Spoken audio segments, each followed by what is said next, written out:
Hello, High Guru community. Let's get right to it, to the diagnosis and management of acute hives. So here's the case. An 18-month-old healthy female with an intermittent itchy rash, mild runny nose, cough, but no fever, eating well and active. There's no exposures or history of allergies, no symptoms of anaphylaxis. There is a family history of thyroid and celiac disease.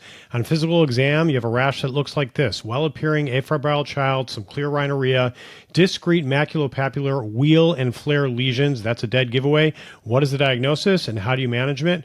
Of course, we are dealing with hives. Okay, quick quiz. What needs to be on your differential for hives or to carry in a sick child? A lot of times, sick child has a fever. You're dealing with fever and rash, and automatically, reflexively, you should think of fever and rash differential diagnosis. What can kill this child, right? So fever and rash can't miss differential. Toxic shock syndrome, Stephen Johnson, toxic epidermal necrolysis, acute bacterial endocarditis, meningitis, and Rocky Mountain spotted fever. That should be reflexive when you think of fever and rash. You also have to rule out, of course, when you see wheal and flare, urticaria, anaphylaxis. So look for other system involvement. The other systems involved in anaphylaxis: GI, respiratory, CV, and neurologic. What differentiates acute from chronic urticaria? That's duration. If it's less than 6 weeks, it's acute. If it's greater than 6 weeks, it's chronic. What is the most common cause of acute urticaria? By far and away in children, it is infections, usually viruses. COVID, coronavirus, EBV, those are some common causes of acute urticaria. Then you have meds, insects, and foods. Usually insects and foods, you're starting to get into type 1 hypersensitivities as opposed to viral or infectious urticaria. So viral urticaria, by the way, in a child, very common when they're getting antibiotics. Somehow the antibiotics induce the urticaria that you see in a child that has a virus, and that is not an allergy to the antibiotic. Very important. If there is urticaria in the context of food and you're thinking more allergy to food, it's usually within, or will be within, 2 hours of exposure, and often comes with other systemic symptoms. What causes chronic urticaria? Remember, we said that was greater than 6 weeks duration of urticaria that comes and goes. So you have spontaneous versus inducible, inducible being the more common one. What are causes of inducible urticaria? Pressure, cold, sun, vibration, and cholinergic. Cholinergic is the kid who goes jogging, and every time there's a change in body temperature, acetylcholine.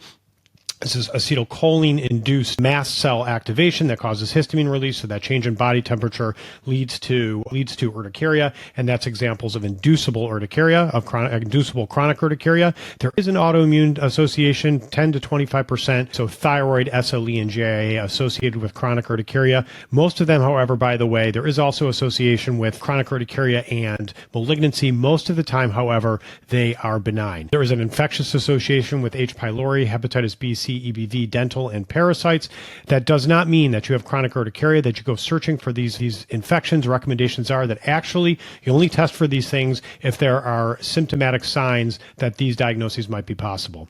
All right, so let's go through our evaluation algorithm. You have a kid with hives, typical wheal and flare with central pallor, and they're lasting less than 24 hours, so they come and go whether you treat them or not, and they migrate. All right, so a few things to think about before you move into the evaluation and management. Think about systemic differential diagnosis such as serum sickness, vasculitis. HSP is a type of vasculitis, and mastocytosis, right? So that could be cutaneous or systemic mastocytosis, where you have, if you have cutaneous, you actually have lesions on the skin that contain mast cells that can lead to a mass release of histamine. Examples of vasculitis lesions, right? So as opposed to hives, vasculitic lesions will be non-blanching. They last greater than 24 hours, and they leave behind skin changes, right? So there might be a hyperpigmented lesion after they go away. That helps you differentiate between a vascular lesion and just straightforward urticaria or hives. So first thing you're to think about when you see a kid with hives is, does this kid have anaphylaxis? Are there signs of angioedema?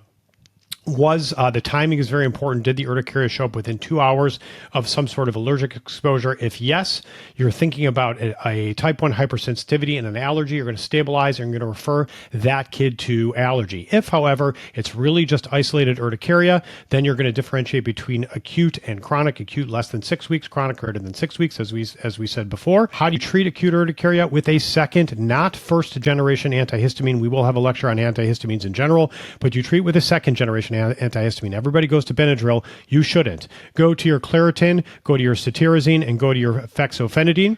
If you have greater than 6 weeks, you're dealing with chronic urticaria. You're thinking spontaneous versus inducible or cholinergic. And in this case, there is going to be a workup. You're going to do CBC, ESR, CRP. You're going to get a total IgE. You're going to get thyroid tests. Remember the association between chronic urticaria and autoimmune disease. And you're not going to do the infection screen. Remember, we said there is an association between chronic urticaria, H. pylori, hepatitis B and C, but you don't work up those things unless you have clinical signs of them. How do you treat chronic urticaria? Same thing. Second generation antihistamines. Remember that sometimes you have to use higher doses of these second generation antihistamines. Remember the rate limiting factor of these medications at that they're soporific. They can cause somnolence, make you tired, but anything below that dose is fine. Sometimes you have to use up to 4 times the amount. Do not use, if possible, sedating antihistamines that cross the blood-brain barrier. There are biologics and immunosuppressants out there. Omalizumab targets IgE receptors on mast cells, and cyclosporin, an immunosuppressant. Try to hold off on steroids. There tends to be a rebound effect with those. And if you have cold urticaria, meaning somebody holds a really cold cup or when they go outside, they get urticaria or hives, that is associated with systemic symptoms and anaphylaxis. Those kids will need EpiPens. When you are coming off of the second generation antihistamines used to treat acute or chronic hives, consider tapering it as opposed to stopping at cold turkey. There tends to be a rebound effect. Try to taper it over a week or two to prevent that rebound effect. Let's quickly do a basic science integration of type I hypersensitivity to be differentiated from acute urticaria, which is not type I IgE mediated. It's virally mediated activation of mast cells. As we say here, infections cause direct mast cell activation as opposed to IgE mediated, which is your type 1 hypersensitivity. So what happens in your type 1 hypersensitivity? You have your antigen, which presents to an antigen presenting cell like your dendritic cells in the skin, your Langerhans cells, right? And that presents to your Th helper cells, to your Th2 type helper cells. Your Th2 helper cells release interleukin 4 and 13, which activate B cells. The B cells then make differentiate to plasma cells, and plasma cells make your IgE. The IgE then find the IgE receptors on your mast cells. They implant themselves there and they wait for the antigen. Important point here. When the antigen finds the IgE receptor, it has to bridge 2 receptors together. It can't just sit on one. In order to open up the release of histamine, it bridges 2 receptors and then all hell breaks loose. Histamine is released as well as other cytokines, and you get your systemic symptoms: hypotension, tachycardia, flushing, headache, bronchospasm, pruritus, rhinorrhea. All right, so that's a basic science integration of your type 1 hypersensitivity. Thanks so much. That was the diagnosis and management of urticaria. I don't use AI here. I go through primary resources. These are 2 review articles that I used here. Remember that you can get algorithms for free by subscribing to my Substack. Coming soon, there is a general pediatrics playbook course soon that will be available covering all of general pediatrics. And of course, if you have feedback and comments, contact me at pediatrics@hightguru.com. Thanks.